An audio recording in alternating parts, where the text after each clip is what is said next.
Hi, everyone. It's Kendall. And Josh from Mile Higher Media. And as most of you guys know, last September, we launched our foundation, the Higher Hope Foundation. And honestly, it's been pleasantly surprising how much we have been able to do in our first year, thanks to all of you. The amount of grants that we have been able to offer to victims, families of victims, as well as similar-minded nonprofits in the advocacy space. It's just been an amazing first year.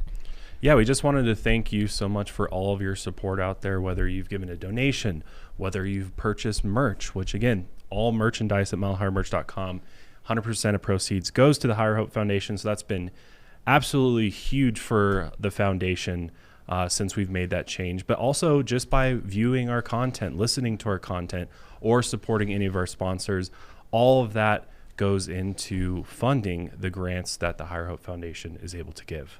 And so far in 2025, we've dispersed over $210,000 in grants, scholarships, and projects, and we've also processed over 25 grants.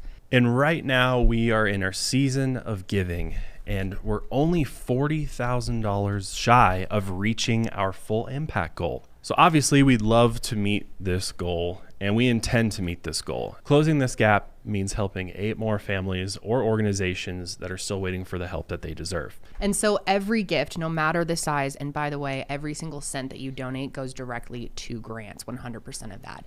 And every little bit of it makes a huge difference for us and will help people who are still waiting. And during our season of giving, we're going to be matching every dollar up to $50,000 of donations that are made during this time. And if we reach our goal, we'll also reach our year-end impact goal, which will be huge for the foundation and huge for all of those out there who need help. Yeah, and it will allow us to start 2026 strong. You can get involved directly and place a donation over at higherhope.org/donate, or you can start your own fundraiser and get your family, your friends, your coworkers involved over at higherhope.org/get-involved. Thank you and happy holidays.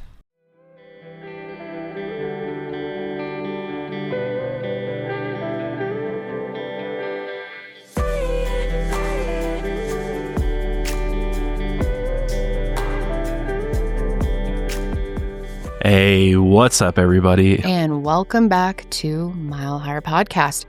I don't know what number it is. It is episode 372. 372. Damn. Yes, ma'am. Kendall is here. I am here. We love that. Uh-huh. Because Kendall is very pregnant. And Not very, but like pretty pregnant, yeah. yes, Like halfway now. True. You're only halfway. Yeah. Did we tell them it's a boy on this show? I can't remember. You have not yet. No. It's a boy. Surprise. We're having a little boy. Yeah. Hopefully a little mini-me is what I'm hoping for. Well, he's big, so it probably is. Very excited to have a son. Me too. And of course, I love having a daughter as well. The best of both worlds. But yeah, Kendall is here. However, it's going to be one of those episodes where she's kind of coming in cold. Yeah. I have no idea what we're talking about today. Because we're Commentating. Yeah. Which I think will work out well for this episode, because the case we're covering today is absolutely insane. And it's a very troubling one, because it's one that I think a lot of people can relate to, the sort of the situation that unfolded to some extent. We're going to be dealing with online dating and the dating apps. And do you really know who you're meeting up with? Are they really who they say they are? What do we know about their background? Because ultimately, you never know. You never know who this person will be. And in this case, unfortunately, a beautiful young woman was murdered by a complete monster whom she met on Tinder. And this case takes place in New Zealand, actually. And it's very interesting going over to another country, especially one like New Zealand, because we really get to see how the investigation process really works down there. Mm-hmm. And this is one of those cases where CCTV actually is like saves the day. Oh, love to hear that. In so many cases here, I know you, Kendall, are always saying like, how come our CCTV is so broken? And it seems like nobody ever has recordings. Well, New Zealand's on it. They've got cameras absolutely everywhere, especially in the cities. And this really, really helps detectives solve this case very quickly.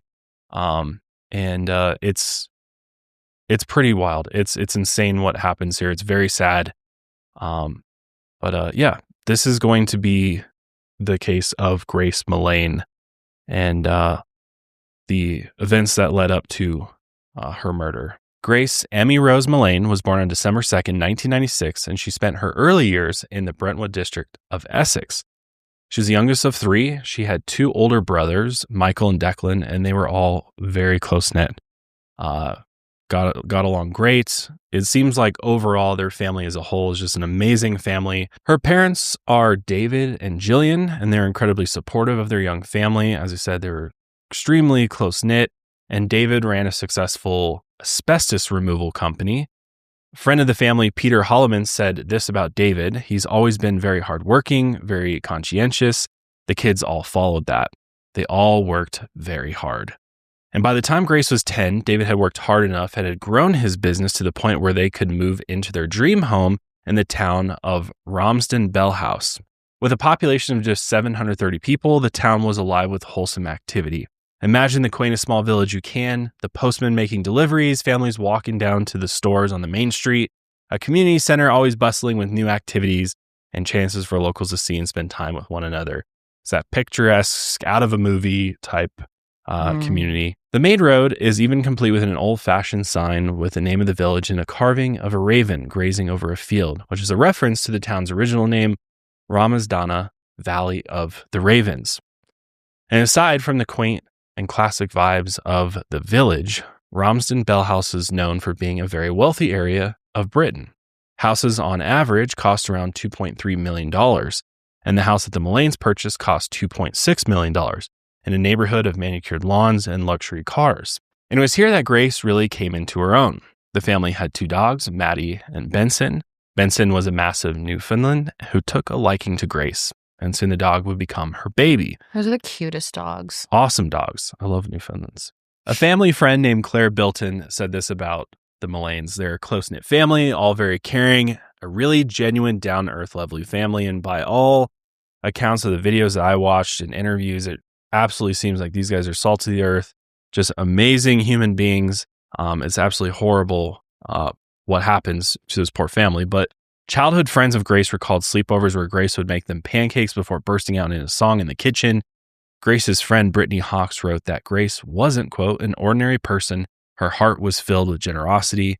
You were ambitious, stubborn, a quirky friend, forever making me laugh. For her education, Grace attended St. Joseph's Primary School before moving to an all-girls Brentwood Ursuline Convent for high school. As a teenager, Grace was described as gregarious, loving music, always attending the V Indie Rock Festival in Essex. She also stayed active, regularly playing in games as a member of the Thurrock Hockey Club.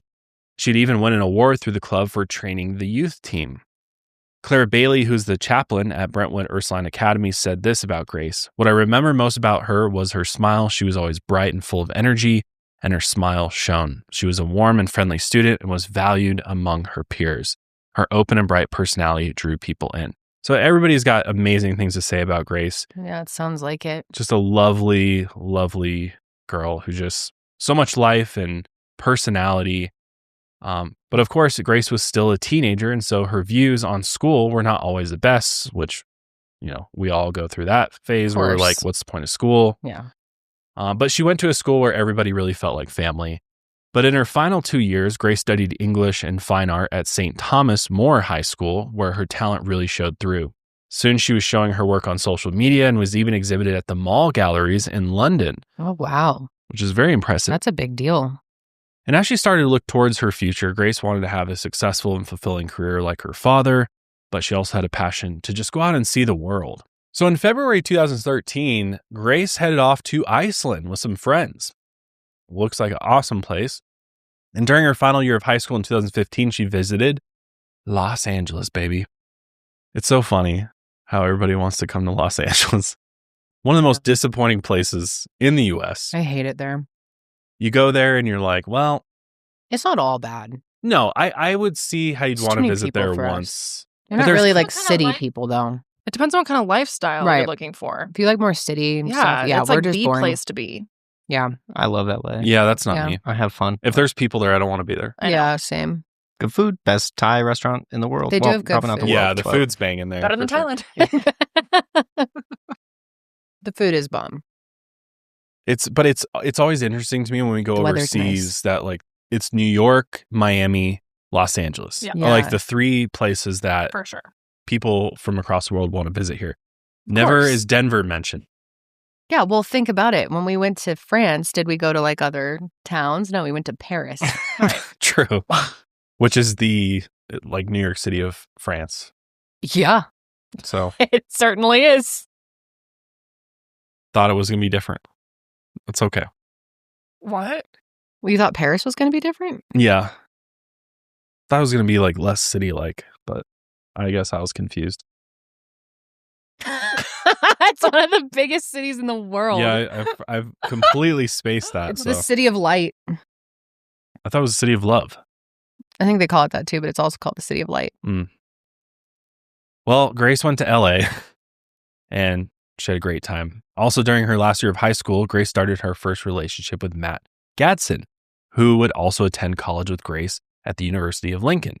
While they were happy together and regularly traveled to London to see the We Will Rock You musical and visit Madame Tussauds Wax Museum, the couple decided to break up after their first year of college. Grace continued to blossom at Lincoln. She went on hockey tours, partied with her classmates, and posted on Twitter about hangovers, missing her dogs, and falling asleep at her desk. And Grace's experience seemed so fun and fulfilling that many of her cousins joined her at Lincoln, creating a stampede, and the extended family remained as close as ever. She's like, this place is so much fun, having the time of my life, and family members like, I want to go there. Then while on break after her first year, Grace spent 3 months at Camp America in Pennsylvania, where she worked as a lifeguard. One of her fellow lifeguards, Sean Kimmerer, said that Grace was such a beautiful and amazing person with so much spirit. She lit up the room.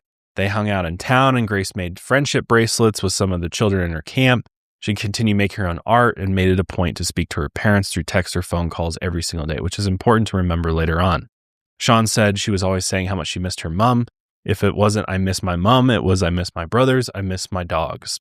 It was during this time at Camp America that Grace discussed her plans for a future gap year, during which she intended to travel across South America and eventually New Zealand, which she was very excited to see. It's also important to note that around this time, Grace began to experiment with her relationships.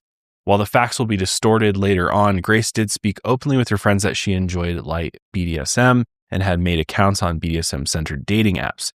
But she always practiced safety in the bedroom and maintained a safe word with her partners, something that would become very important later on, as we'll see. Now, Grace continued to work very hard to save money for her future travels. She temped at her father's business during times when she was off from school and went to Rimini, Italy, before finally finishing university.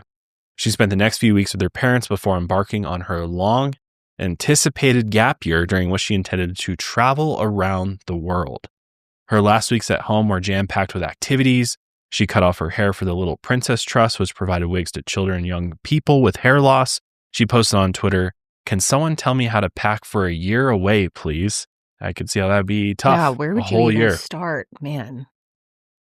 Grace then provided her parents with a copy of her passport and access to her Hotmail, Instagram, and Facebook accounts just in case anything happened. Then on her final night, the family went to the Fox and Hound pub for a drink. Then the next day on October 26, 2018, Grace departed from Heathrow Airport to her first stop in South America. Here she messaged her family constantly about how much she loved the Inca Trail to Machu Picchu and sent them dozens of photos. That is stunning. Look at that. Then on November 20th, she finally arrived in New Zealand, a place that she had always wanted to see. First, she explored the Bay of Islands and Cape Rena. She even sent photos of toys and clothes she bought for her niece, Harper. Then on November 29th, she checked into the base backpackers hostel in Auckland, just days away from her birthday on December 2nd. All the while that Grace is traveling, she's reporting back home. She's in constant contact with her mom and her dad and her rest of her family via text and messages and phone calls. And, according to them, they heard from Grace virtually every day because she loved sharing in the, all the adventures she had been on with her family. However, for obvious reasons, one thing she didn't keep her family fully informed on was her romantic life while traveling overseas, primarily using apps like Tinder and Facebook to meet people. However, she did keep her friends updated. On November 30th, she matched with a man named Jesse Shane Kempson. However, they didn't message that day. Instead, she met up with a man she had been talking to on Facebook and went to his apartment in downtown Auckland, where she spent the night. Then in the early morning hours of December 1st, Jesse messaged Grace, "Hey Grace, how are you? Much planned for your weekend?" with an upside down smiley face. Grace responded, "Hey, I'm good. Thank you. It's actually my birthday tomorrow, but I have no plans." Jesse responded, "Oh shit, happy birthday for tomorrow. Much planned for this evening then?" Grace said, "Haha, thank you, I haven't." Jesse suggested that they grab a drink, to which Grace said, "Yeah, maybe." He wrote, "Maybe yes?" Grace said that he should convince me, to which he said he would shout the drinks, meaning he would pay, and agreed to meet at Sky City at around 6 p.m. At 5:45 p.m. on December 1st, Grace arrived at Sky City, a large entertainment center in Auckland. She took a photo of the massive Christmas tree in the courtyard and sent it to her family. Unfortunately, this would be the last message Grace ever sent to them. Then between 7:15 and 7:30, Grace messaged her friend Amina Ashcroft about the date saying this: "I'm on a date with a guy who is a manager of an oil company, and then cocktails all around. He was like, 'It's my birthday tomorrow. We are getting smashed.' The last message she sent to Amina was, 'I click with him so well, I will let you know what happens tomorrow.'" However, Grace never made a follow-up text or any others after that. God. Over the years, I've had a lot of boots, and a lot of boots just didn't cut it. So much so that I said goodbye to those boots because they hurt my feet. And nothing makes me more angry than my feet hurting after I've been outside all day hoeing the fields. I need a comfortable pair of boots. Okay, I run a small farm in my suburban neighborhood, and I'm out there, I'm throwing hay down for my big giant rabbits that I'm growing week after week. I'm out there shoveling pounds of doggy doo, and I'm out there plowing 2 acres of land. It's a lot of work, and I need boots that are going to get me through the day, that are for every single job on my to-do list. And that's where Brunt Work Boots has saved the day. They were nice enough to send me a pair of the Marin Work Boots, and my God, my feet will forever thank me for putting these puppies on. They're lightweight, they're waterproof, slip and oil resistant, because your boy is clumsy, man. I'm falling all over the place. It's not, and that's not a joke. I literally fall all the time. Also heat resistant and electrical hazard rated, because you never know when I might step on a live wire. It happens. But Brunt Work Boots are there for every job, for every man in your life. They need a pair of Brunt Work Boots. These things are so amazingly stylish. They're comfortable, they're breathable, and best of all, they're durable. They get the job done. They feel great. At the end of the day, your feet aren't crying and screaming because you were wearing some low quality crap on your feet. They have all sorts of boots too, all different styles. They have steel toe. If you're out there, working construction, you've got any type of blue collar job, you need Brunt Work Boots. And with temps dropping and the holidays coming up, it's time to treat yourself or the hardworking man in your life to real comfort. Skip the throwaway gifts and get them something built to last. Brunt Workwear. Our listeners get $10 off their entire order with code MileHigher at checkout. That's bruntworkwear.com and use code MileHigher. Order today and let them know that you heard it here on the show. The next day, December 2nd, was Grace's 22nd birthday, and her family all reached out via text to wish her a happy birthday. After not receiving a text back, they asked if they could call her, and still they received no response. So obviously, when it's your child's birthday, you especially expect to hear from them, and they're getting no response. Especially because she's, very responsive with them and close with her family. Constantly messaging and texting. And so it became very clear that something's not right. How terrifying, especially because she's out of the country. And again, she was at Machu Picchu. I assume there's probably not cell signal. You're probably not sending messages in all places that she's visiting across the world. Right. But she's in Auckland, right? Yeah. So there's no reason why she shouldn't be able to reach them. Mm-hmm. Especially on her birthday. God. At first, her parents, were just wondering if maybe she left her phone or something like that. So they started reaching out to some of her friends and stuff, see if anybody had heard from Grace, but no one had. And let's remind ourselves, New Zealand is one of the safest countries in the world for tourists to visit. It's kind of the last place that you might think something horrible could happen to you, right? Yeah, that was my first thought when we started It's New going through Zealand, this. yeah. If I remember correctly, the numbers on murders in New Zealand from around like 2005 until now is less than the murders in the United States in a given year. Like, Oh, yeah. it's extremely, extremely safe. So to even consider something like this could happen is even for New Zealanders, is out of the realm of possibility for many of them. What years did you say? Like a 15-year? About 15 years. Yeah, 15 to 20 years. Yep. Yeah, they have extremely Sadly low not murder shocking. rate and crime rate, really. For Grace's family, by December 5th, they really had no other choice. They hadn't heard from her at all. And, they at this point are just fearing the worst. Yeah. So they filed a missing persons report with the New Zealand police, who immediately began reviewing footage from the over 400,000 CCTV cameras throughout Auckland, many of which have the ability to film 360 degrees. So they can literally like take a given a bit of footage and then scan across in a 360 degree angle of an entire area. Which is so awesome, but also a ton of work. Ton of work. Really hard to sift Ton through. of work. Yeah, it looks like they just have like these cameras on the corner of like every street almost in the cities. Like they have every street is covered by CCTV pretty much. And they or some bet type they of, work. Yeah, they do. I mean, then They do. They're high quality. They can really see everything. Investigators also, like, while they're trying to go through all of this, like, possibly thousands of hours of CCTV footage from across Auckland, they also reviewed Grace's social media activity and discovered that the most recent comment left on one of her Facebook photos was from a man named Jesse Shane Kempson. Investigators also found footage of Jesse meeting with Grace at Sky City at around 5:45 p.m. on December 1st, moments after she had sent the Christmas tree photo to her family. So now they've established, like, this is when she sent the Christmas tree photo, and then just a few minutes later, there's this random new guy who, like, shows up, and it's the same guy who commented on her Facebook. Yeah, which is like a stark comparison to so many cases that we cover here in the U.S., where it's like they have nowhere to start. They takes them forever to even figure out who the last person the person missing was with, let alone being able to find like video footage of the person being missing with the last known person to see her is pretty insane. Doing this within quickly. Within a day of her first being officially reported missing is very impressive. At around 11:48 a.m. on December 6th, Jesse spoke to two constables and confirmed that he had been with Grace the night of December 1st, but they had gone their separate ways.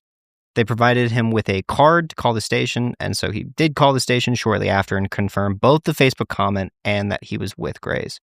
Then Detective Inspector Scott Beard made his first press conference about Grace's disappearance, just as David Millane flew into New Zealand. Then, as more security footage of Jesse and Grace's date at Sky City was discovered, two detectives were sent to City Life, the like hotel, long stay hotel that Jesse's living in, to speak with hotel staff at 2:19 p.m.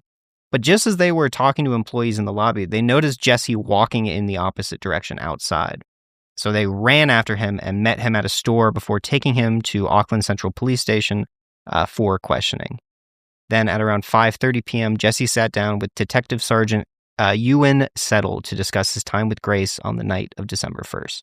So this is a clip of this initial discussion between the detective and Mr. Kempson. I didn't initially know that she was real. What do you mean? Well, there's a lot of... So have you heard of catfish? No. So catfishing is where someone uses your profile, or uses your photos and pretends to be you and then meets, and you're a completely different person. Right. And it's happened to a few people I know in Australia. And it's all over the TV. So I thought, if I meet at Sky City, at least I know that there's lots of people around. So if it is someone that it's not, then I can just walk away. How did the evening sort of come to an end? There was a hug and a kiss on the cheek, and a thanks, Noel, nice meeting you. And then I said, let me know about tomorrow. And she said, okay. And then she kept walking. Why is it blurred out? So that's because some of the footage collected from the interrogation actually was from when Jesse's identity was not public knowledge. For a long time, I think it wasn't until long after, many years later, that his identity was officially revealed. So in that footage, when at the time it was released, it was blurred out. Interesting. It seems like that's the case with a lot of different cases from overseas. Yeah. They hide the identities, especially during the course of the case and the court proceedings and stuff. I think it's to protect the integrity of the case and the proceedings of it, which is honestly very smart than letting the media catch hold of people's faces and start throwing. Pool. Yeah, exactly. Yeah. It's pretty smart. Anyhow, in that clip, Jesse explained to the detective how he matched with Grace in the early morning hours before deciding to meet up at Sky City around 5:45 p.m., which is seen on the CCTV footage. Like, that is true. And then he kind of like the setting up the catfish narrative is very interesting that he does that. What especially was as really a male. That? Well, if you expand that clip more, he talks about how he was worried about potentially like meeting up with a guy disguising himself as a girl, and that he could be in danger. And it's all very weird and doesn't make a whole lot of sense until later on when you start kind of seeing what he's kind of like planting here or attempting to plant here. I see, yeah. You could tell he was setting it up, trying to seem like, I thought I could be in danger situation. Which is why the detective's like, what are you talking about? Yeah. Like, you're a big dude, probably, and you're in the middle of public. It didn't make sense because he's like, that's why I needed to meet up in the middle of public, but I was worried about catfish. And so it's all very bizarre because it's also where he's residing too. It's like you were just walking away from the building that you're in, that you're living in, this hotel you're living in. So it's all very confusing at first, and I think that's intentional, as we'll see, that he's trying to sort of mislead detectives, and he's trying to sort of send them off the trail a little bit of like what he was really up to and what really happened. In the CCTV footage, they meet at 5:45. They take the escalator up to Andy's Burger Bar, which is also in this Sky City Entertainment Center. And then they chatted there for a while, drank some alcoholic beverages. And then Jesse said he walked Grace for a little while until they parted ways and he kissed her on the cheek. He said they could meet up for another date, and then they said their goodbyes. Then Jesse explained that he went to a nearby pub where he got absolutely smashed and blacked out. The next thing he remembered was waking up back at his apartment in the City Life complex at around 11 a.m. He specified that time directly as he'd checked his phone to find that Grace had actually unmatched with him on Tinder, and he wondered what he had done wrong during the date. So that makes it so that you can't message anymore, right? Right. That's the point of unmatching. Okay. Right. And you don't get a notification from it. You just look and you're just like, oh, that person's no longer there. Damn, that's kind of heartbreaking. And I mean, it's a good thing. I mean, we'll get into it. Yeah. Yeah. So after Jesse walked Detective Settle through his initial account, the detective asked Jesse if he would be willing to provide a DNA sample, to which he responded, yep, 100%. I haven't done anything wrong. Detective Settle then said, it's possible that someone has killed her. We don't know if she's been murdered or not. We don't know yet. She could be found, but she could be dead. And it could be that you've done it. That's kind of a strange way to say that, but I think, at this point, they're like reviewing all of this footage, and this is the only thing they have. So they're kind of like, yeah. And he's also like, Detective Settle in later interviews would say like the way Jesse presented himself in that first interview, in the beginning at least, was very professional. I mean, you saw he's in a suit. Yeah. So it's like part of him wants to be like, I'm believing the confidence of this guy. He seems well dressed, all that. But also it's like, why is he going to such lengths? Yeah. It's interesting, though, that he's letting him know that he's suspicious of him. I would say that his tone, too, was a little bit more of like, and it could be that you've done it. Kind of a little bit, not like pressing him as much as it kind of sounds like he was. More so throwing out possibilities, kind of like him planting seeds out there and kind of intentionally making Jesse nervous that he might know more than he's actually leading on as well. So they're kind of going through this dance, so to speak, together. Kind of back, like Jesse's giving off his whole story and thinking that he's sort of, eluding the truth. And then the detectives also been picking up like, well, maybe your story's legit, but also maybe this is what happened. So it's kind of this like a bit of a dance that they do for a little while till later on. So, they do that for a while, and then after saying that, Jesse maintains his innocence, and so Detective Settle, he has to leave the room at this point.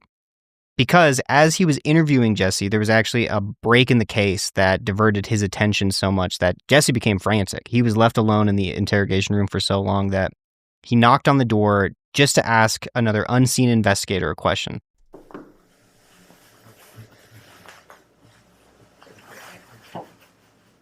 Yeah, he's dressed up really fancy.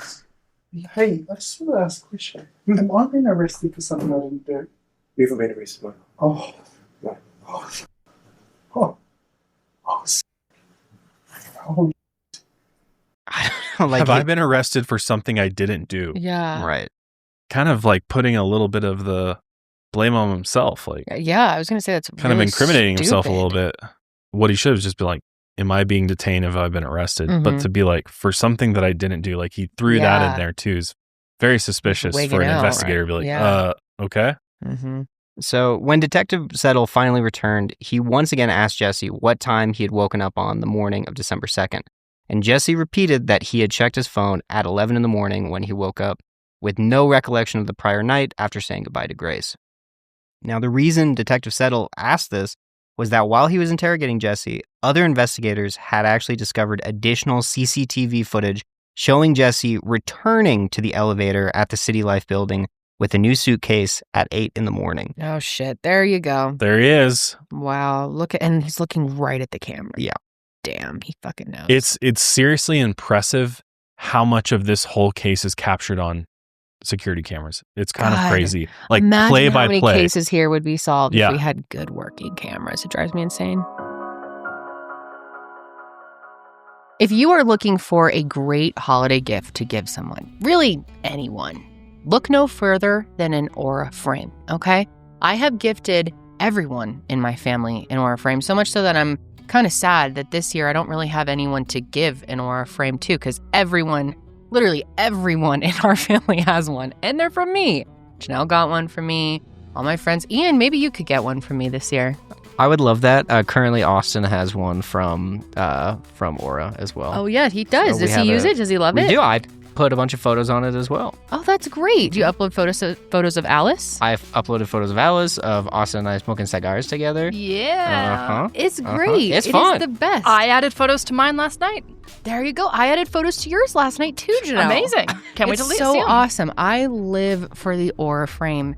I showed you guys last week. I'm going to show you again because I'm quite proud of all of the frames that I am a manager of. Invited to look at this. Look at this. How do you have time for all that? It's kind of my hobby. I really love doing it Love at that. night. It's good. I have one that's just for black and whites in our house. I have one that's just for our home videos. Holly's getting one in her big girl room. She's very excited about it. I just love the Aura frame. So if you're looking for something to get someone, they're going to love an Aura frame. Just get them one. And you can preload it with photos so that when they open their gift, it's already ready to go. They can plug it in. You can even set which one is going to be there when they open it up. And it's really great if you have someone in your life that lives in another state or another country, wherever. My mom lives in another state, and it's really nice to be able to send her photos of my daughter and our family and whatever's going on in our lives here in Colorado. And you can upload unlimited photos and videos before it even ships. It's amazing. I mean, the amount of storage that this thing has, there is no limit. The limit does not exist. And they're here to make your life even easier, you guys, because gift box is included.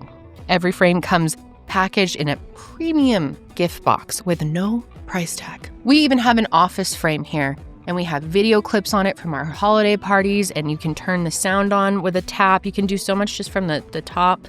It's so nice. I mean, we just love it so much. We all do. Probably no one as much as me, but I just love it. And the photos look like real prints because Aura frames have meticulously calibrated high-resolution displays. And unless you look really closely or see photos in transition, you never know that it's a screen. It's easy to set up, you guys. It takes about 2 minutes to set them up. So easy, I can do it. I don't have to ask for Josh's help. They even offer smart photo cropping. They can detect faces and other key details in photos to make sure that nothing gets left out. And one thing I've noticed is they will pair 2 photos from the same event or something that looks similar. Like they'll put a picture of my dog as a puppy and then him as an adult. It's very smart. It's heartbreaking.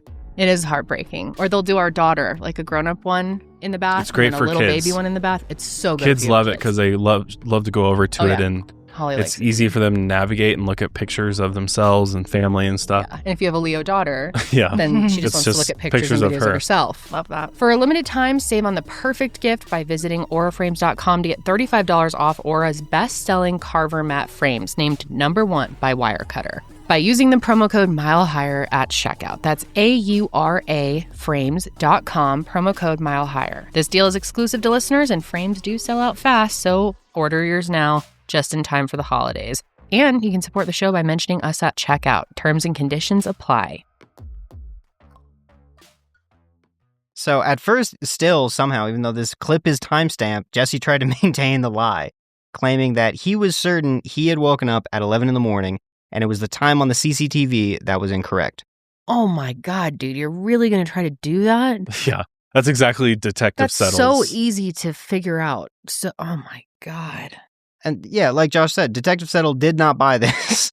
And eventually Jesse relented, saying he must have gotten the time wrong.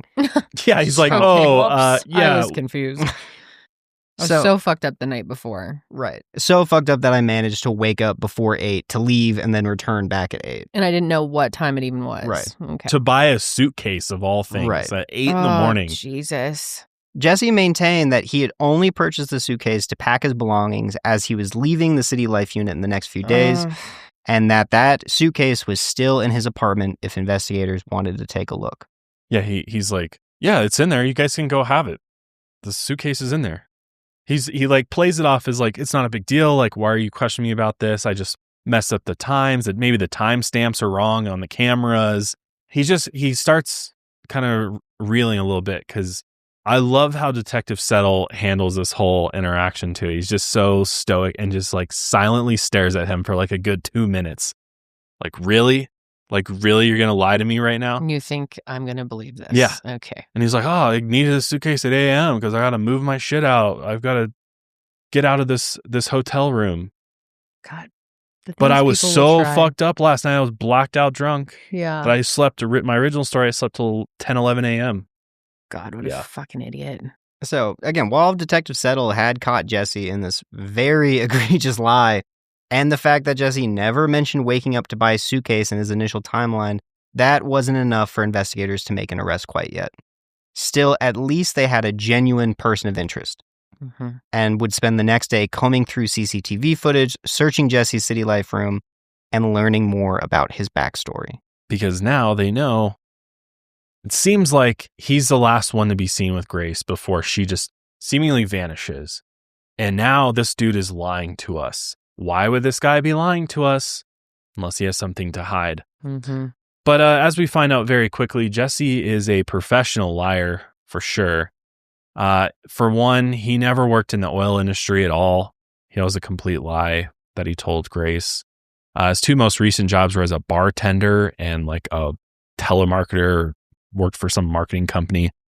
On top of that, he had been fired from at least one marketing job for simply lying about doing his job. He was tasked with like cold calling, like kind of like sales or something like that, or cold calling people. And to make it appear like he made hundreds of calls, he called his own cell phone number. Oh my God.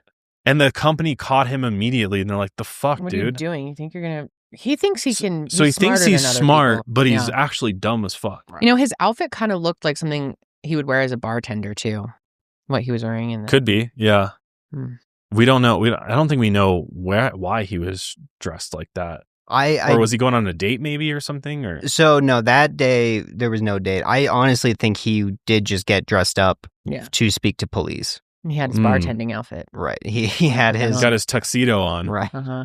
Interesting. Well, police are like, we got to check this guy out. We need to get into that hotel room because we got to know if there's anything in there. We got to get that suitcase, right? So they went in there and searched his room. And while they did find a suitcase that resembled the one in the CCTV footage, there was nothing in it, but it was in the room. However, they brought their luminol testing in, and sure enough, Oh, no. there's blood splatter all over the room, all over the carpet. There was 2 large concentrations appearing as though they had been molded around a bucket during a cleanup. There's also several footprints that led from large stains to various parts of the room.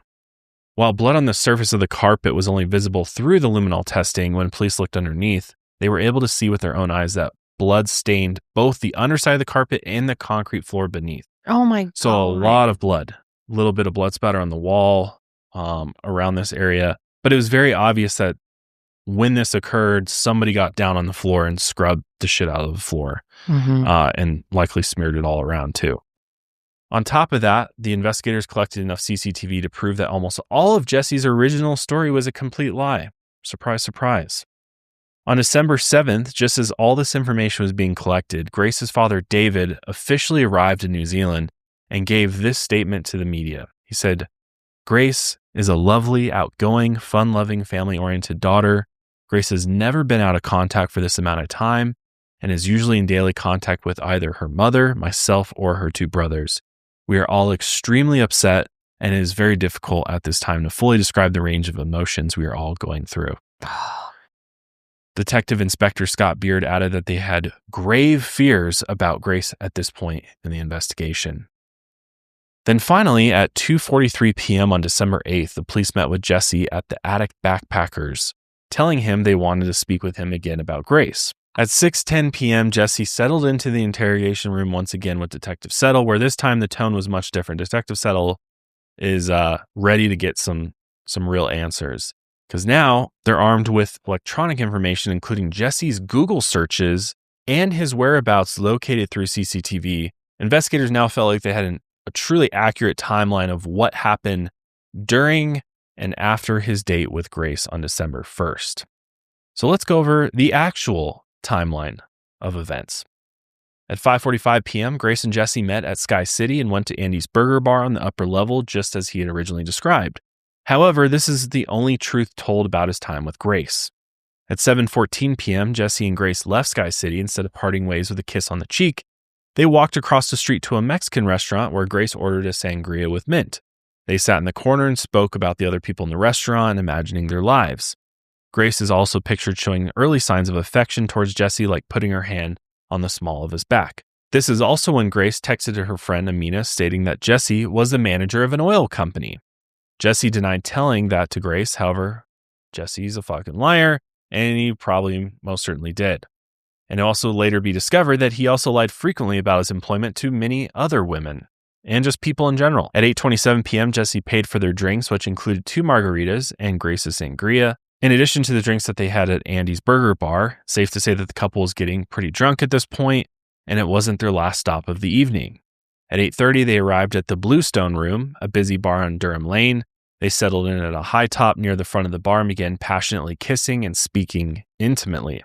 At 9:01, Jesse bought a round of tequila shots, which they knocked back.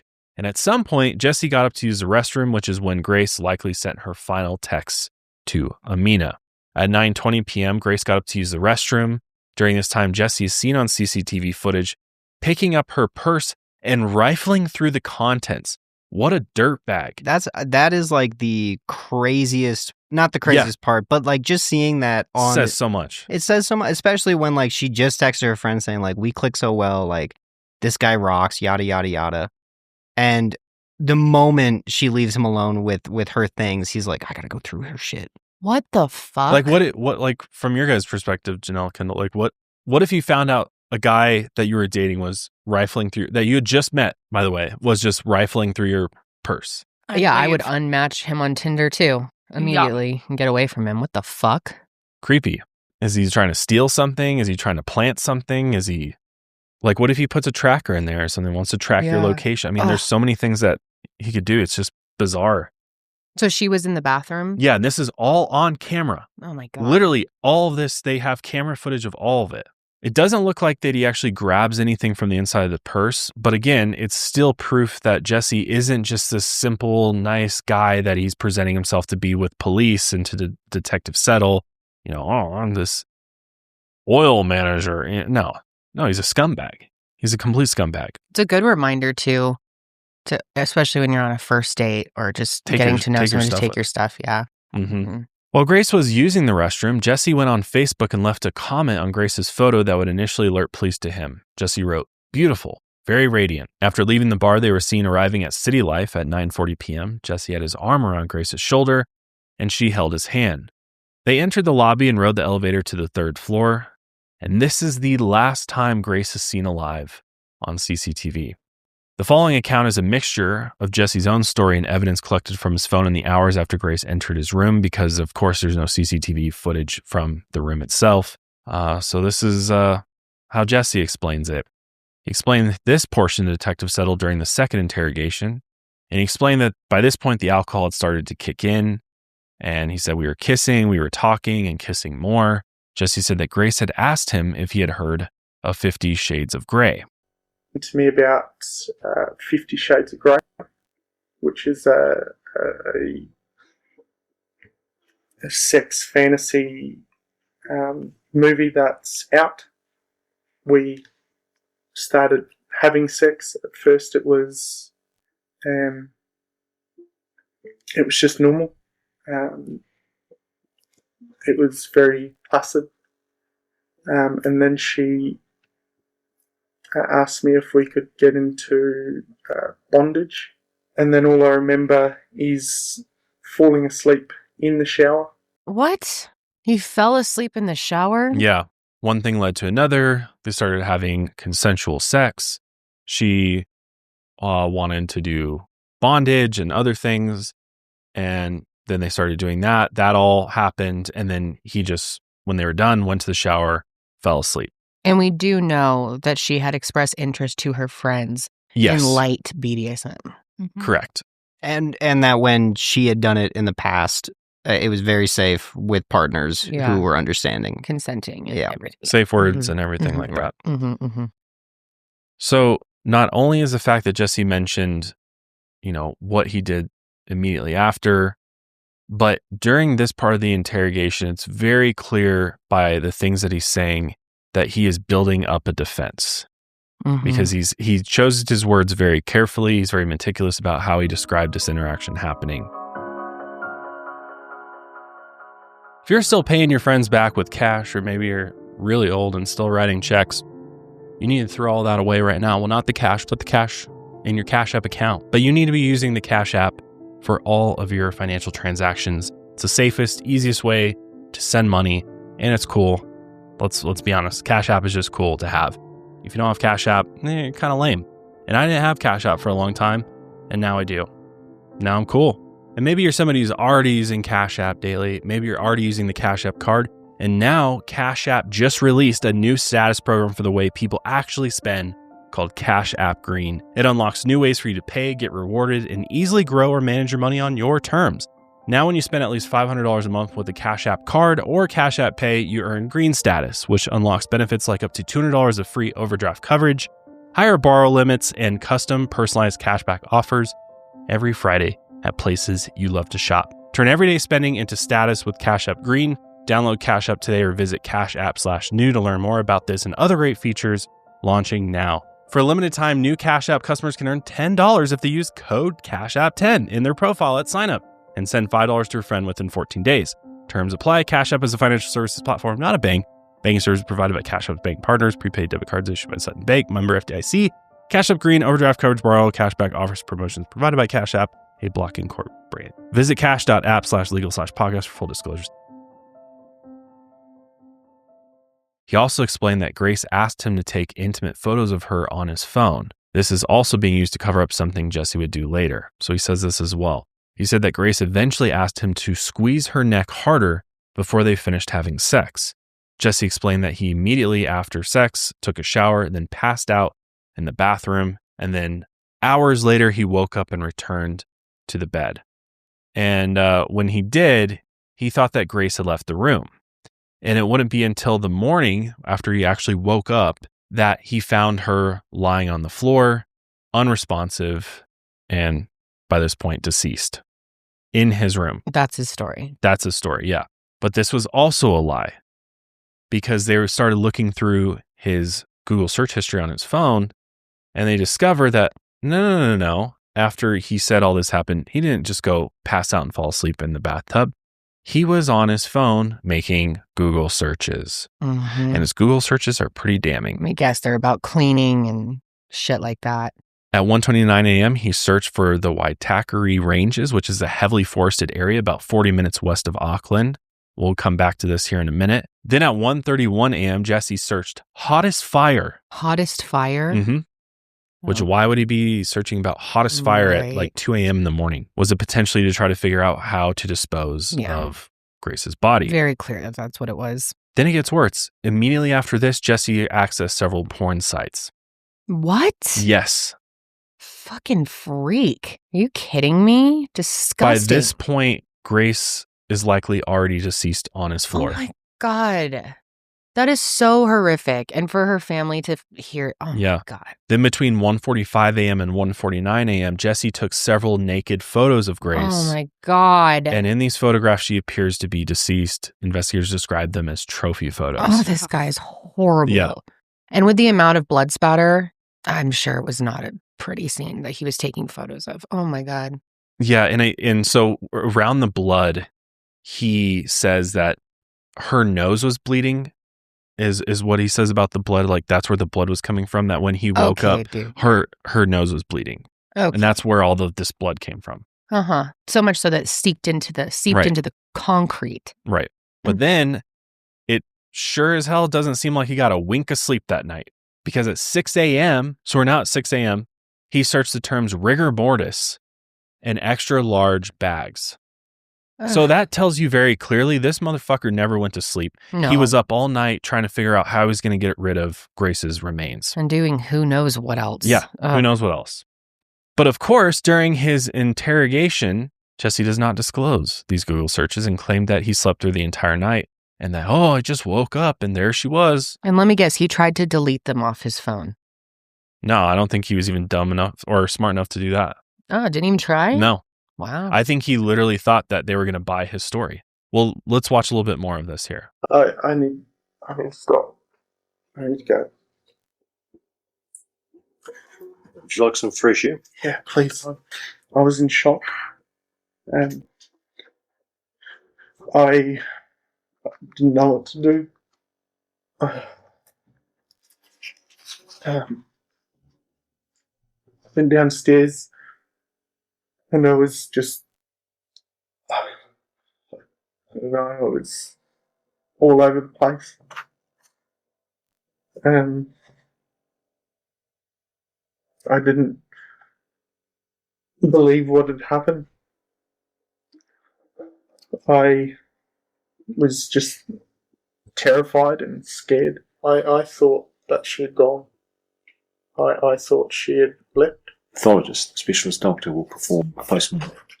So from that clip, you can kind of hear and see that he's just trying to set up this narrative of poor me, for one. I woke up and we had this time and, I just had no idea that it got this far. And I was just as shocked as you are to find out that she was deceased on my floor.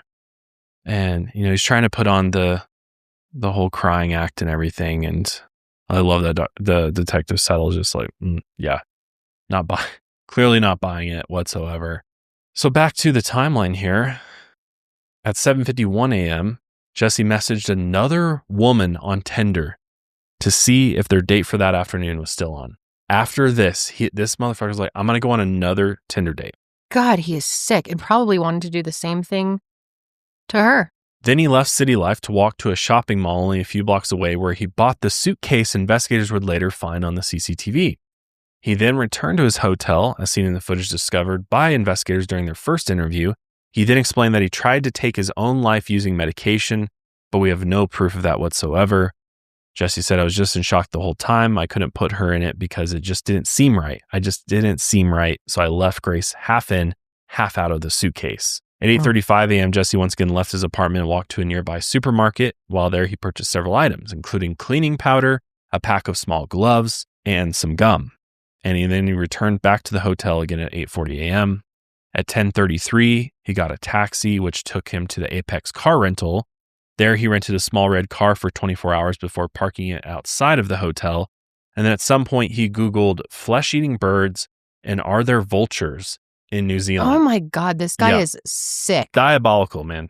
Then at 2:53 p.m., he left city life again to meet with this unnamed Tinder date at the Revelry bar. Aside from the circumstances being very strange, the woman would later say that Jesse brought up that he was friends with several police officers and kept talking about a man who killed a woman during rough sex before he was convicted of manslaughter. Jesse said it's crazy how guys can make one wrong move and go to jail for the rest of their life. He's saying this during like a Tinder date to a woman. How uncomfortable would that date be? She's like, what the It's horrific. Yeah. Well, and also there's the lie of him saying, I'm friends with a lot of police officers, so if you keep talking to me, there might be a chance I get a call from cops or whatever. Like, he's trying to throw off and create defenses for what he did the night prior at every occasion he possibly can. Mm. He's meticulously trying to plan his cover-up. After he left the state, which the woman was like, got out of there, luckily. She just ended up, they said goodbye. They went their separate ways. But she made it very clear that she feared Jesse. She knew something was not right with this guy. After he left the date, he then proceeds to rent a rug doctor, so one of those carpet cleaners, for an hour to go and clean up the room, which makes sense why everything was mashed down on the carpet. One of those heavy carpet cleaners kind of trying to extract it, but sometimes it makes it worse. And it's like thin hotel carpet, you know what I mean? Yeah.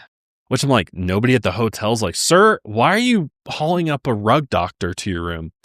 And I think this is one of those long-term stay places so people could live there for 6 months, a year or whatever. So I guess and so they wouldn't question it per se, but kind of odd. Or they didn't see him doing it. And then the rest of the day, not entirely sure what he does. It's likely in his room, packing things up, figuring out what his game plan is going to be. Because then at 9:26 p.m., he went down to the hotel lobby, grabbed a luggage cart, and then took that up to his room. And then he's later seen wheeling it out of his room with 2 suitcases on it, one of which being the gray one he had purchased earlier in the day. He then placed the bags in the rental car before he parked the vehicle further away.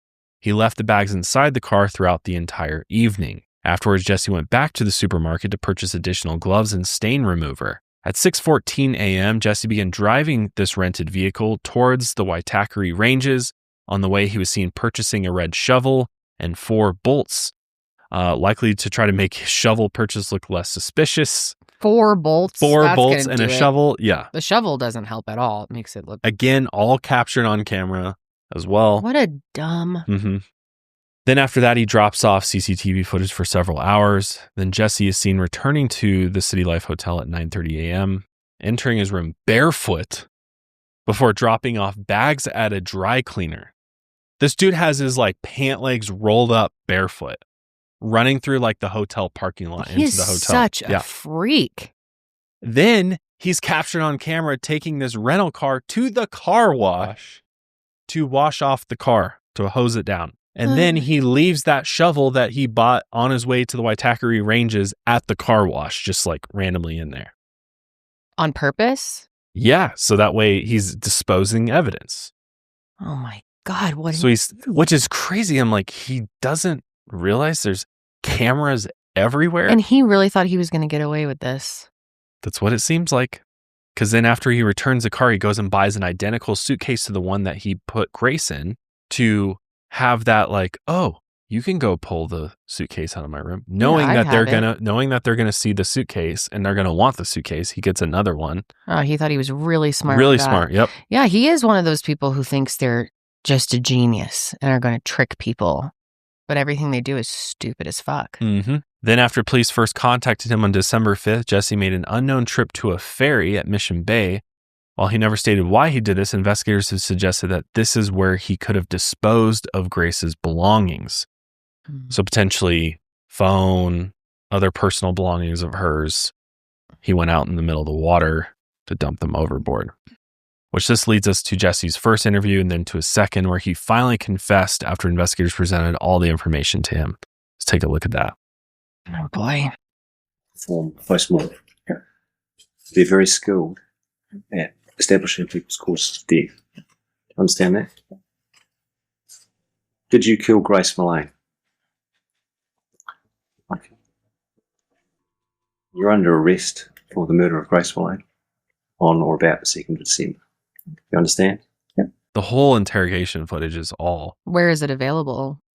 There's a documentary that came out on this case. It's called The Lie, The Murder of Grace Millane. And they have the whole uncensored interrogation footage in there. It's it's very chilling, honestly, just to watch him go through all of this. Does he look shocked or does he look like... Not really. He just kind of looks like he's still kind of keeping up with the I didn't do it type of vibe. Like he's like, wasn't me. I didn't kill her. Still sticking by his defense that this was an accident. If there's one part of the body that we tend to ignore, it's our liver. Our liver does so many different functions. In fact, it works 24/7 and does over 500 functions. And there's so many things that are kind of detrimental to your liver. I love a good beer and a pizza every day if I could, but I can't because it's not healthy for me. And I know that. But I love that Dose has created something that is amazing for helping your liver recover and be stronger than ever. Dose for Your Liver is a clinically backed liver health supplement. And what I love is it's not just another capsule or powder, it's an actual liquid supplement. It's taken in a daily 2-ounce shot and it tastes like fresh squeezed orange juice. It's a beautiful, rich orange color and it does absolutely taste like orange juice. And Dose, what it does is that it cleanses the liver of unwanted stressors that's slowing your liver down, preventing it from working at full capacity. It promotes daily liver function so your liver can do its job. There's zero sugar, zero junk, zero calories, and it's going to help your liver work better than ever, which in turn helps your body create more energy, helps your digestion, your fat metabolism, vitamin storage, etc. It helps in so many different ways because your liver helps make these processes happen every day. And sometimes it needs a little help in hand. You know, if you're hard on your liver, give your liver lend it a hand with a Dose shot. You might be asking yourself, well, Josh, what if I start drinking Dose daily? Well, I'm going to tell you, you're going to reduce the sluggishness you feel, the brain fog. It's going to get rid of those midday crashes and support your metabolism and even aid your daily digestion. All very important, especially as you get older. Help your body out, help your liver out. So if you're ready to solve the mystery of why you've been feeling off, check out dosedaily.co/milehigher or enter milehigher to get 35% off your first subscription. Your body does so much for you, let's do something for it. That's dosedaily.co/milehigher for 35% off your first month subscription. But at the end of the day, what's important to note is that regardless of what happened to Grace, we just put that aside for a second, it's very obvious that Jessie went through great lengths to attempt to cover up her death. Mhm. And hide her body, hide all evidence, dispose of all evidence, and ultimately get away with murder. I mean, who does the things that he did if this was truly an accident? Right. Yeah. No. And that's like something that we see come up from prosecutors of like, we will never know for sure what happened in that hotel room. Only Jessie knows what happened. Mhm. But at the end of the day, everything he did after that we have footage of does not lead one to believe that this was accidental in any way, shape, or form, or that he cares at all about the fact that this poor girl is now dead. Well, I think it also says a lot that, you know, shortly after it happened, if you had accidentally killed someone, would you start looking up porn? Like, who would do that? It's diabolical. It's like, and hottest fire and Yeah. trash bags and starting to come up with the plan of, I'm going to now go dump her body in the fort, bury her in the middle of the forest somewhere. Yeah. And dispose Which of I her. think you could a little bit more argue that it was an accident with those things, but the porn to me is the final like nail in the coffin of no one accidentally does something like that. And then it seems like it was part of his sick fantasy. Like he planned it all out to kill her. That's interesting that that's how you're perceiving it, because there's a lot more evidence to back that up as we get further on here. But at this point, he's under arrest for the murder of Grace Millane, and they're like, now you're going to take us to where she is. And so on December 9th, Jessie led police to the Waitakere Ranges, where he buried her body in that same gray suitcase that we saw pictured in the CCTV footage. Ugh. He literally dug a hole and put the suitcase in the ground. Good afternoon. Since early this morning, we've had a scene examination underway here in the section of bush behind me. This area was identified late last night as a location of interest as a result of our investigative work. I can now advise that a short time ago, we located a body which we believe to be Grace. The formal identification process will now take place, However, based on the evidence we have gathered over the past few days, we expect that this is Grace. Obviously, this brings the search for Grace to an end. It is an unbearable time for the Millane family, and our hearts go out to them. Ugh. And that's the Detective Inspector Scott Beard, who would later say that he grew very close to the Millanes throughout this whole experience, and that in that clip he had literally just told David, Grace's father, that they had found her body, and then immediately went to do that press conference, which is why he's still shooken up. It's horrible. That would be like. And for this beautiful girl with this amazing future ahead of her for the end of her life to be like that and then end up in a suitcase. Yeah. Oh, it's so fucked up. Horrifying. A medical examination was done of Grace's remains, and a pathologist officially determined that Grace had died from sustained pressure to the neck. Her funeral was held on January 10th, 2019, and her brothers and father were pallbearers as hundreds paid their respects at the Brentwood Cathedral in Essex. Then, only a few days later, on January 16th, Jesse Kempson officially entered a plea of not guilty in the murder of Grace Millane, and the trial itself would not begin till months later on November 4th, 2019. But this guy was like, I am not guilty No of shock the there. crimes. Yep. So when it comes to the trial, aside from the evidence collected from the CCTV footage in Jesse's room at City Life, they also provided testimony from former roommates and victims of Jesse's lies and, of course, sexual violence. For one, before living at City Life, Jesse had moved in with a group of women. He told them he was a successful entrepreneur from Australia and often boasted about his successful family.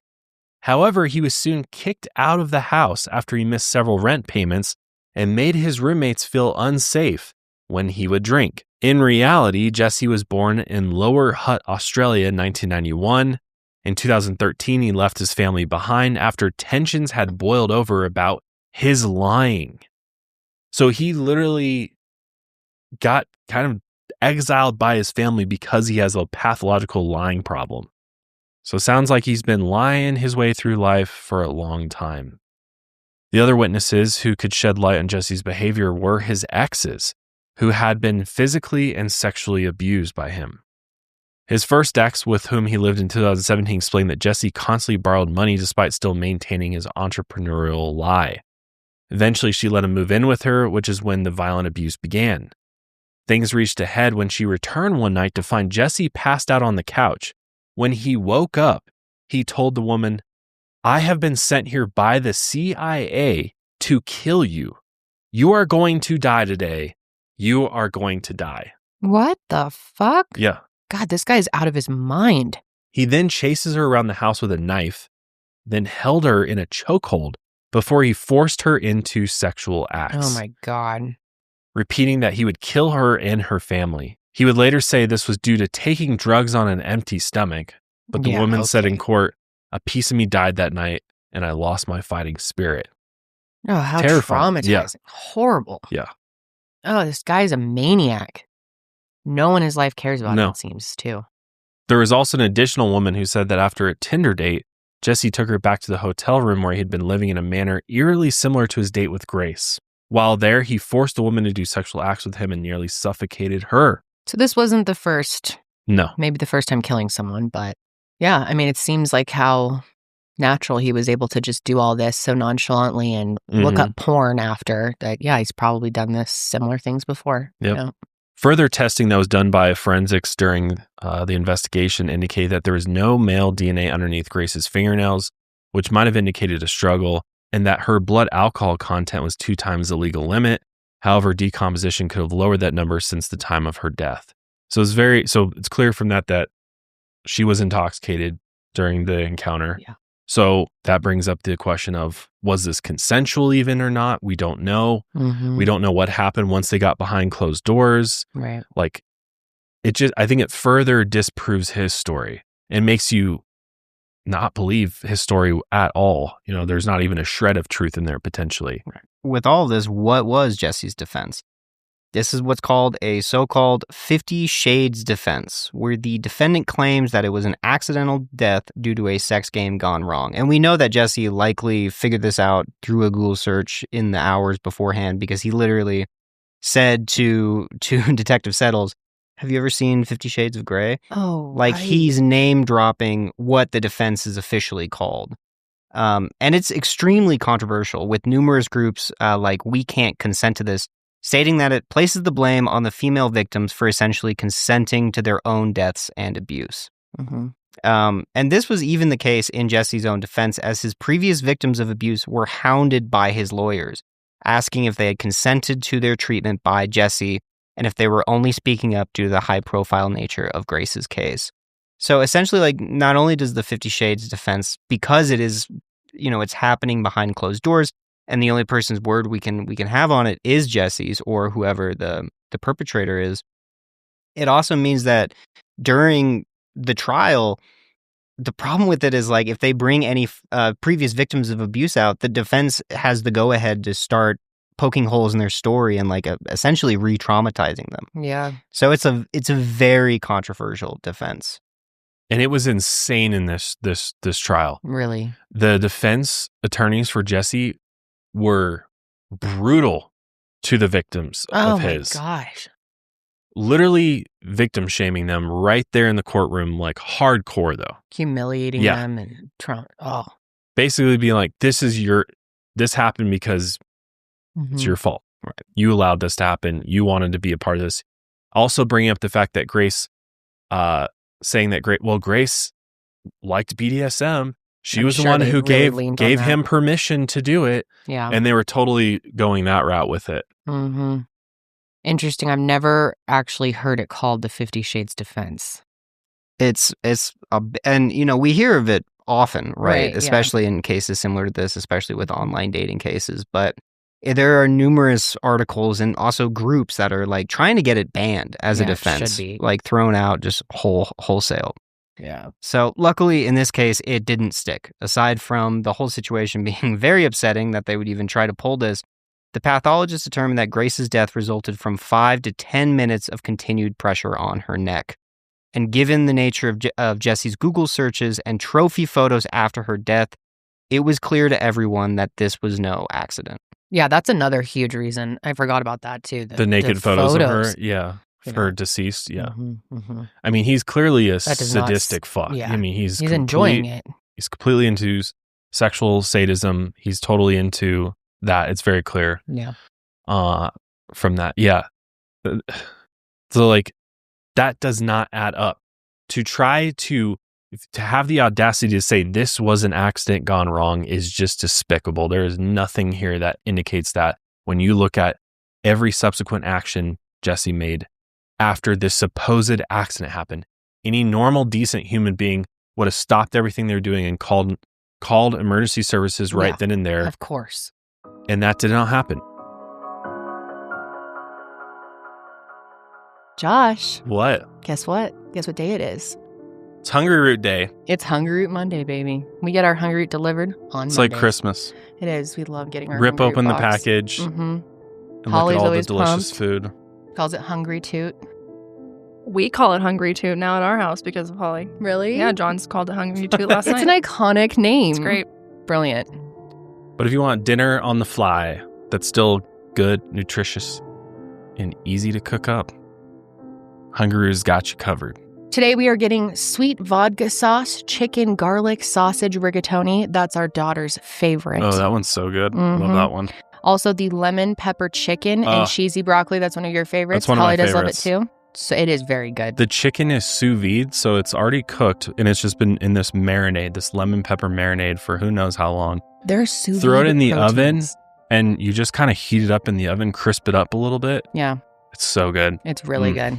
I know. I never thought I would really like sous vide proteins until I started using Hungry Root, because we also get their sous vide chicken. That's what we have on our list this week as well. The extra quick chicken Caesar salad, which we like to bring into work. Yeah, with the chili limon. Mhm. Yes. Oh, it's so good. It's good. It's so good. We also got some groceries. We got sun butter and jam dippers. Holly likes those.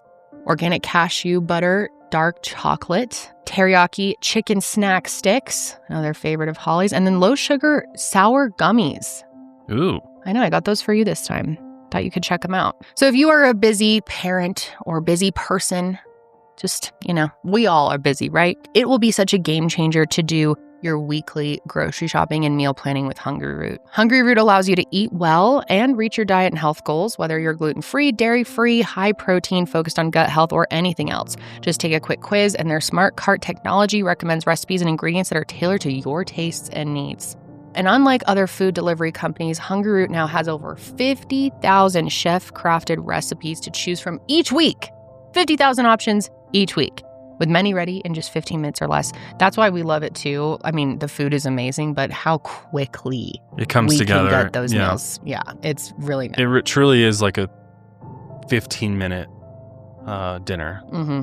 Almost all of them take 15 minutes or less. So it's easy. Crazy easy. Mm-hmm. It's good quality. It's better than takeout. It's less expensive. Yeah. Better for you. Mm-hmm. Better ingredients. And Hungry Root holds all its food to high standards, screening out over 200 additives, including high fructose corn syrup, artificial sweeteners, and preservatives. They only source high-quality meat and seafood with no hormones or antibiotics. So check it out, you guys, and take advantage of this exclusive offer. For a limited time, get 40% off your first box, plus a free item in every box for life. Go to hungryroot.com/milehigher and use code milehigher. That's hungryroot.com/milehigher, code milehigher to get 40% off your first box and a free item of your choice for life.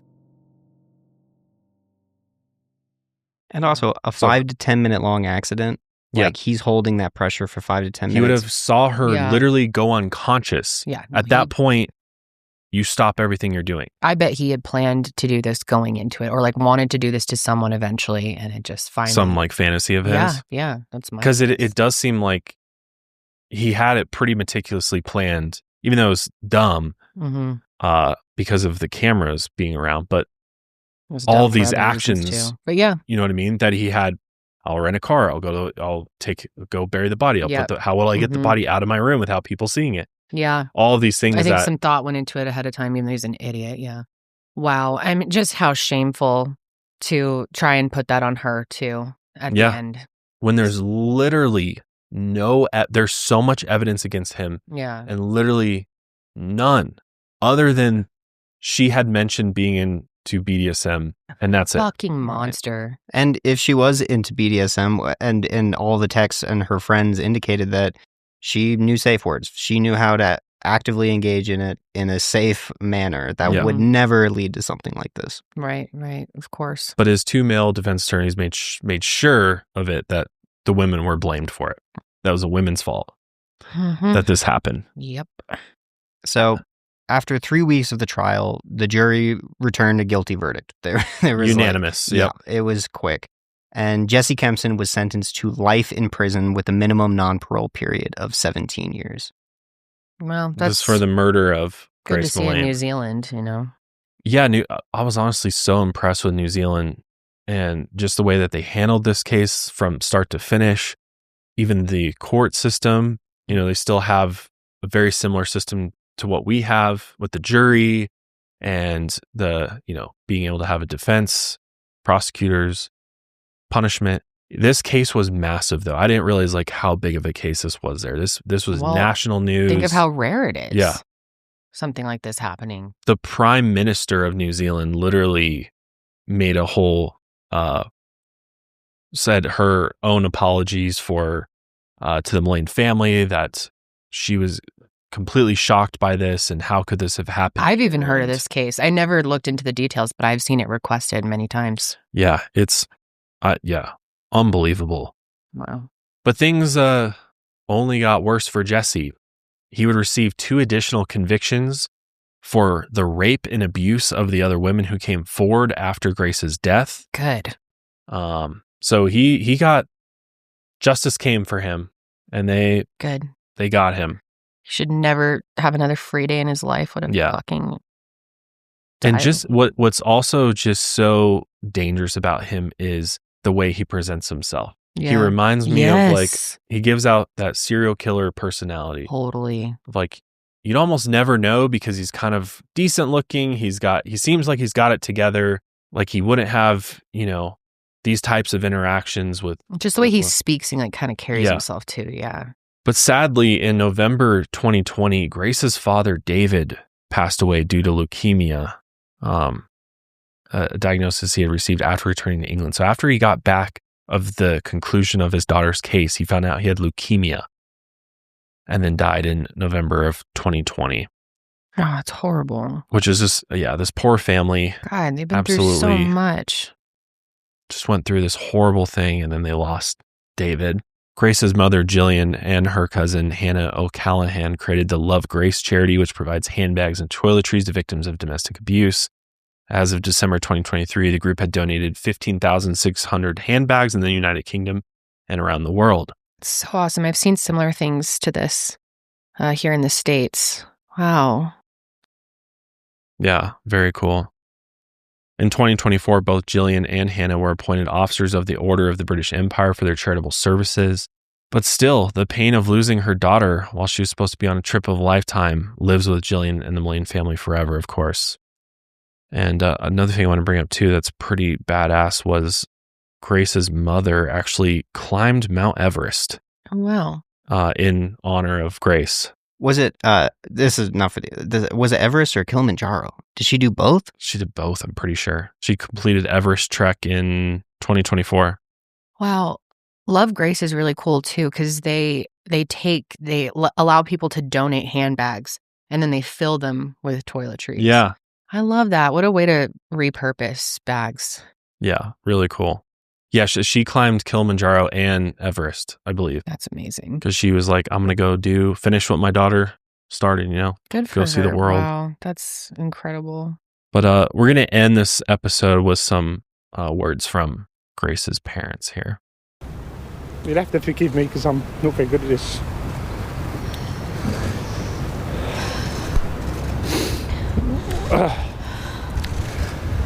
The verdict of murder today will be welcomed by every member of the Millane family and friends of Grace.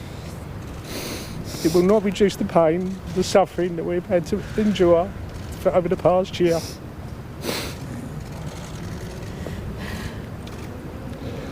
I can't see it. Grace was taken away from us in the most brutal fashion a year ago, and our lives and family have been ripped apart. This will be with us for the rest of our lives. Grace was a beautiful, talented, loving daughter. Grace was our sunshine, and she will be missed forever.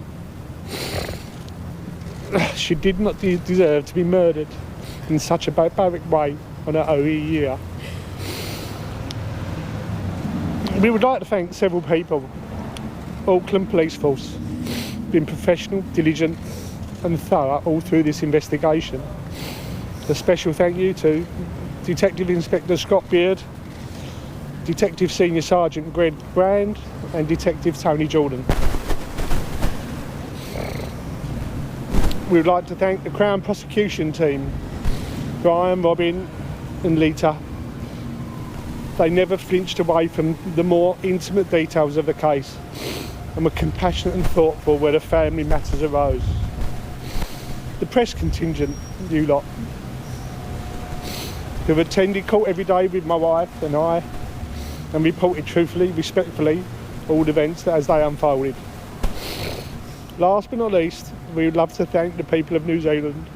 They've opened their hearts to Grace and her family.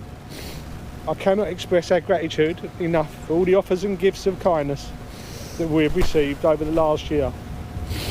Finally, we must return home and try and pick up the pieces of our lives and day to day with our beloved Grace. Thank you. Oh my gosh. Gut-wrenching. That is horrific. God.